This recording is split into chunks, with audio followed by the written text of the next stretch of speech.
You wake up and the world feels gray. Not tragic, not catastrophic, just dull. You move through the day like a ghost in your own life, surrounded by noise but untouched by meaning. You scroll, you reply, you smile, you nod, but inside there's a silence so loud it drowns everything else. And you wonder, am I broken? No, you're not broken. You're disconnected. Disconnected from your soul, your purpose, your essence. Carl Jung once said, depression is not necessarily pathological. It often foreshadows a renewal of the personality or a burst of creative activity. What if your sadness isn't a malfunction but a message? A signal from the deepest parts of you crying out for reconnection. In our modern world, we've traded depth for convenience. We've replaced genuine connection with digital interactions. We've silenced our inner voices to fit into molds that were never meant for us. But the soul doesn't forget.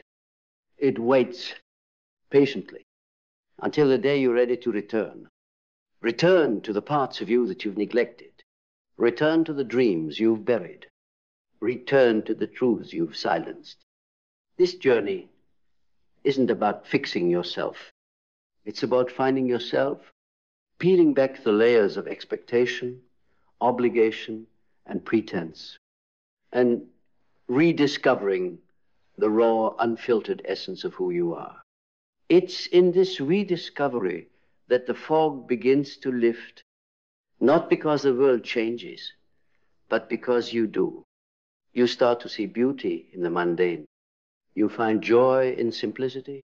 You feel connected, not because of external validation, but because you're aligned with your inner truth. This is not a destination.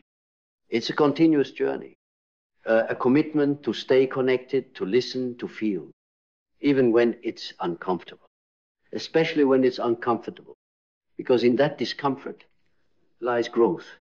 In that silence lies wisdom. In that reconnection lies healing. So, if you feel lost, numb, or empty, know this. You're not alone, and you're not broken. You're on the path back to yourself. And that is the most courageous journey of all. Welcome home. And what does it mean to come home to yourself? It means waking up without needing to escape. It means being able to sit in your own silence and not flinch. It means looking in the mirror and seeing not a brand, not a persona, not a mask, but a human being. A soul in process. A soul that remembers, because underneath the numbness, the scrolling, the distractions, the endless obligations, there is a flicker, a memory, not from your childhood. From before that, something older, something ancestral, a knowing that you were made for more. Not more in the sense of accumulation, more stuff, more praise, more recognition, but more in the sense of realness, more presence, more purpose, more connection.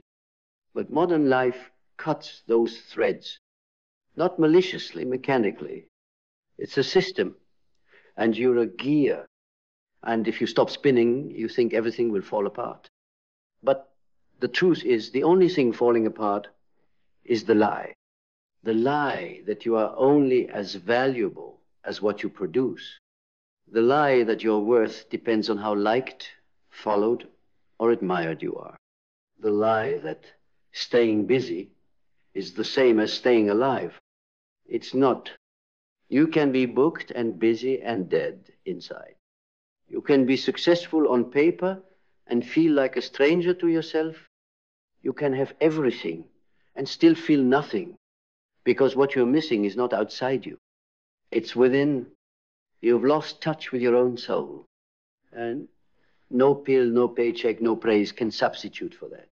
That ache you feel, that heaviness, that exhaustion that sleep doesn't fix, it's spiritual, it's existential, it's sacred, And it's asking you to stop running, to stop numbing, to stop pretending, and to begin remembering. Remember who you were before the world taught you to doubt yourself. Remember what lit you up before algorithms told you what to chase. Remember how it felt to feel everything without shame, without filters, without fear. Because healing doesn't happen in the noise. It happens in the return to your breath, the return to your values, the return to your own voice, the voice you buried to fit in, the voice you silenced to be liked, the voice that says, this isn't it. There's more, not more to consume, more to become, and that becoming is not a performance. It's not for show. It's not for the timeline. It's for you. It's the quiet, rebellious act of reclaiming your own humanity in a world that profits off your disconnection from it. So no, you're not depressed. You're disconnected. And every tear, every breakdown, every moment of despair is not your failure. It's your signal, a sacred one, a necessary one, a doorway. And when you finally walk through that door, not as a brand, not as a product, but as a soul, you don't just begin to feel again. You begin to live. And when you begin to live, not just survive, not just exist, but live, the world looks different. Not because the chaos disappears, but because your relationship to it changes. You stop craving escape, because now you're anchored. You stop begging for clarity from outside sources, because you've remembered how to listen within. The disconnection that once made you numb now becomes your compass. It shows you where to rewire, where to breathe deeper, where to begin again. And it won't be instant. This is not a quick fix, a 10-step hack, a self-help slogan. This is a reawakening, a remembering, a rerouting into what is real. You will have to face the noise. You will have to detox from the addiction to urgency. You will have to grieve not just people, but versions of yourself that were built on survival, not truth. But in that grief, there is grace. Because every time you shed what's false, you get closer to what's true. Every time you sit in silence without needing to fill it, you reclaim your power. Every time you say no to what disconnects you, the fake conversations, the empty goals, the shallow validation, you say yes to life, not the life they sold you, not the life you chased to feel worthy, but the life that was always waiting underneath the noise. And it's quieter than you imagined, but it's deeper than you dreamed. It doesn't sparkle on the outside, but it glows from the inside. It's the life where your emotions aren't problems. They're signals. Where your sadness isn't a flaw, it's a doorway. Where your breakdown isn't a failure, it's your awakening. And when you awaken, truly awaken, you become dangerous. Not to others, but to the system that kept you asleep. You no longer buy what they sell. You no longer chase what they dangle. You no longer sacrifice your soul for the illusion of success because you've touched something sacred. And once you do, you can't unknow it. You become a lighthouse in a fog of distraction. A reminder that yes, we are in a sick society, but you are not the sickness. You are the medicine. Not for all, not for many, but for yourself. And when you begin to heal yourself, to reconnect, to root, to feel again, you don't just reclaim your life. You inspire others to remember theirs. Not by preaching, not by persuading, just by being real in a world built on masks. You don't need to be perfect. You need to be present. You don't need to be liked. You need to be alive. You don't need to be more. You need to remember you were always enough when you were connected to who you truly are. And now you know. So the only question left is, will you return?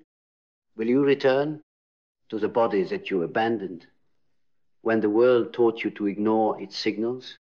To the voice you silenced when approval became more important than authenticity? To the rhythm of your own being after years of marching to a beat that wasn't yours? This isn't about becoming someone else. It's about unbecoming everything that isn't you. The roles, the masks, the expectations, they serve their purpose to protect you, to help you survive, to help you fit in a world that rewards disconnection. But you're not here to fit in anymore. You're here to wake up. And waking up doesn't mean running away from the world. It means seeing the world clearly and choosing to live differently within it. Rooted, centered, uncompromisingly human. You will walk slower now, but see more. You will speak less, but mean more. You will stop reacting and start responding from presence, from clarity, from truth. And people will notice. They won't know what it is at first. Just something about you. You're lighter, but stronger. You're softer, but more unshakable. You're quieter, but your presence roars. Because that's what happens when you reconnect. You stop performing, you stop chasing, you stop leaking your life force trying to be something you're not. You start creating, you start embodying, you start leading, not with force, but with alignment. And alignment is rare in this world, because most are still at war with themselves. Most are still trying to heal their emptiness with more doing, more noise, more performance. But not you. Not anymore. You've seen the truth. You've heard the signal. You stood in the fire of your own disconnection and didn't run from it. You let it break you. You let it burn you. You let it purify everything false. And now what remains is real. Now what lives in you is yours. So no, you're not depressed. You're not broken. You're not too sensitive or too tired or too lost. You are awakening. And that is no small thing. That is sacred. Because in a world that's asleep at the wheel, the one who dares to feel, the one who dares to pause, the one who dares to remember is already free. And freedom, true freedom, is not loud. It does not look like rebellion from the outside. It looks like stillness, like quiet strength, like saying no when the world expects yes, like walking away from what no longer serves your soul, not with anger, but with clarity. Because now you know the cost of pretending. You felt the weight of a life built on performance. You've lived the numbness that comes from being everything to everyone and nothing to yourself. So you won't go back. You can't. You've outgrown the shell they told you was safety. You've cracked the surface, and beneath it, you've found substance. Not the kind you can post, not the kind you can sell, but the kind that grounds you when the storm hits. The kind that whispers, "You're home," even when everything outside is chaos. Because you built a home inside now, inside your body, inside your truth, inside your own soul. And that home can't be taken. It can't be broken by a bad day or by a judgmental glance or by the world's constant screaming to be more, do more, earn more. You don't need more. You need deeper, deeper rest, deeper presence, deeper meaning, deeper connection, not to others first, but to yourself. Because when you are connected to yourself, everything else becomes clear. You stop asking for direction from those who are lost. You stop outsourcing your worth to strangers. You stop negotiating your boundaries in exchange for belonging. You become a quiet storm, a grounded flame, a soul that doesn't have all the answers but doesn't need to. Because you've remembered how to listen to the body, to the moment, to the subtle sacred voice that only speaks when you slow down long enough to hear it. And that voice, your voice, it doesn't lead you astray. It leads you home. So no, you're not sick. You're not lost. You're not failing. It's just coming back. Back to presence. Back to purpose. Back to yourself. And the ones who've walked this path, they will recognize you by your stillness, by your softness, by your strength. Not the kind that resists, but the kind that allows. Not the kind that dominates, but the kind that endures. Not the kind that performs, but the kind that is. You don't need to explain it. You just need to live it. And in doing so, you'll become a light. Not because you shine, but because you no longer hide. And that light, it won't come from perfection. It won't come from always knowing the right thing to say or doing everything flawlessly.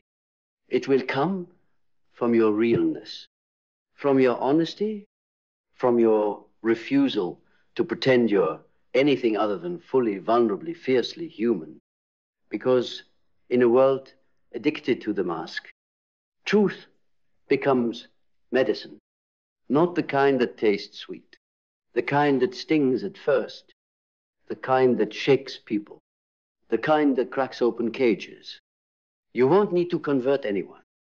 You won't need to prove anything. Just your presence, aligned, grounded, whole, will be enough to remind others what they forgot. That it's safe to stop performing. That it's okay to feel what hurts. That silence is not the enemy. That the return is possible even now, especially now, because there is a quiet revolution rising, not in the headlines, not on the timelines, but in the souls of people like you, people who've burned out, broken down, hit the wall, and decided no more. No more betraying the body to meet deadlines. No more silencing the soul to be liked. No more squeezing into identities that were never theirs to carry. They are done. And maybe so are you. Done pretending. Done pushing. Done calling this disconnection normal. You are not here to be productive. You are here to be present. You are not here to conform. You are here to remember. And you are not here to live half asleep. You are here to wake the world by first waking yourself. So let this be your moment. Not the loud kind, the quiet, holy kind, the kind that happens in your chest when you realize you are not too sensitive. You are not too broken. You are not behind. You are returning. And in that return, you reclaim not just your life, but your light, your rhythm, your reason. So breathe. You're not depressed. You're reconnecting. And the most sacred journey has already begun within you. You may feel the resistance rise. It always does when truth gets too close. Your mind will whisper, go back, be safe, don't change, stay the same. But you are not here to stay the same. You are not here to remain untouched by the fire. You are here to be forged by it. Because what you've called depression wasn't the end. It was the invitation. The breakdown wasn't your failure. It was your soul pulling the emergency brake, screaming, you cannot keep living this lie. And finally, you listened. Not because you wanted to, but because you had no choice. Because pretending was suffocating you. Because hiding was killing your aliveness. And now, as you rise, not in ego, but in essence, you realize something they never told you. Coming back to yourself is harder than pretending, but it's also worth it, because this return, this sacred, brutal, beautiful return, will ask everything of you. It will ask for your grief. It will ask for your rage. It will ask for your honesty. It will ask for your courage to become someone no one else may recognize. But you will. And for the first time in years, maybe decades, you will recognize yourself too. In the softness behind your eyes, in the steadiness of your breath, in the integrity of how you walk, how you speak, how you move through the world now, unhurried, unshaken, unapologetically here. This is the return, not to who you used to be, but to who you actually are, beneath the weight, beneath the noise, beneath the lie. And what you find here isn't empty. It isn't broken. It isn't weak. It's sacred. It's the part of you that was never lost, only buried. And now uncovered, unmasked, unleashed. And the world, this loud, aching, addicted world, I won't know what to do with someone who no longer needs to be fixed. But that's not your burden anymore. You are not here to be understood. You are here to embody truth. Because when you do, you become living proof that wholeness is possible. And in that wholeness, you are finally free. And freedom, true inner unshakable freedom, doesn't mean life gets easier. It means you get clearer. You begin to see where before you were blind, to the ways you contorted yourself just to belong, to the agreements you made with fear, dressed up as logic, to the cages you built with your own hands, thinking they would keep you safe. But now you see the bars. Now you feel the walls. And now you choose to walk through them. Because that's the final threshold, realizing you were never truly trapped, only convinced you were. And the moment you stop convincing yourself to stay small, your real life begins. Not the life they sold you, not the one that looks good in photos, but the life where your soul breathes again, where you say what you mean, where you do what aligns, where you feel what's real, no matter how uncomfortable, no matter how deep. And this will make you different, not better, not above, just awake. And in a culture of sleepwalkers, awakening will look like rebellion. Your peace will be provocative. Your joy will confuse them. Your boundaries will offend those who benefited from your silence. Let it, because you didn't come here to be digestible. You came here to be whole, to live a life so true, so real, so connected, that others are reminded of what they buried, just to be accepted. You came to lead, not by title, not by volume, but by embodiment. And the ones who are ready will feel it, not in your words, in your walk. They'll feel it in the way you no longer betray yourself, in the way you hold your gaze without apology, in the way you stay rooted when the storm demands your collapse. Because this is what happens when you reconnect. You become a force, not loud, not chaotic, but undeniable. Because there is nothing more powerful than a person who has come home to themselves. They don't seek approval. They don't need validation. They are not here to be chosen. They choose. They choose life. They choose truth. They choose presence over performance, purpose over perfection, soul over safety. And in doing so, they become free. And so do you. So here you are, not fixed, not finished, but finally real. You walked through the numbness. You sat in the silence. You stood face to face with the ache the world told you to hide. And you didn't run. You didn't fold. You remembered. You remembered that your sadness was never weakness, it was your compass. That your disconnection was not a flaw, it was the soul's cry for truth. That what you call depression was your body demanding you come back to life. And you did, not by chasing more, not by fixing the outside, but by returning to what was always there, buried, waiting, sacred. You, the real you, the unmasked you, the one who feels deeply, the one who no longer negotiates her essence for acceptance, the one who walks slowly, breathes deeply, and lives fully, because there's nothing left to prove. This is not an ending.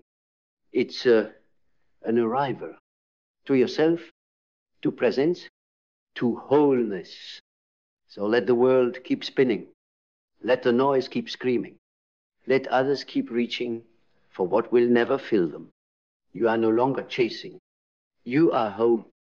And this quiet, grounded, soul-filled return is the most powerful thing you will ever do. So here you are, not fixed, not finished, but finally real. You've walked through the numbness. You sat in the silence. You stood face to face with the ache the world told you to hide. And you didn't run. You didn't fold. You remembered. You remembered that your sadness was never weakness, it was your compass. That your disconnection was not a flaw, it was the soul's cry for truth. That what you called depression was your body demanding you come back to life. And you did, not by chasing more, not by fixing the outside, but by returning to what was always there, buried, waiting, sacred. You, the real you, the unmasked you, the one who feels deeply, the one who no longer negotiates her essence for acceptance, the one who walks slowly, breathes deeply, and lives fully because there is nothing left to prove. This is not an ending. It's an arrival to yourself, to presence, to wholeness. So let the world keep spinning. Let the noise keep screaming. Let others keep reaching for what will never fill them. You are no longer chasing. You are home. And this quiet, grounded, soul-filled return is the most powerful thing you will ever do.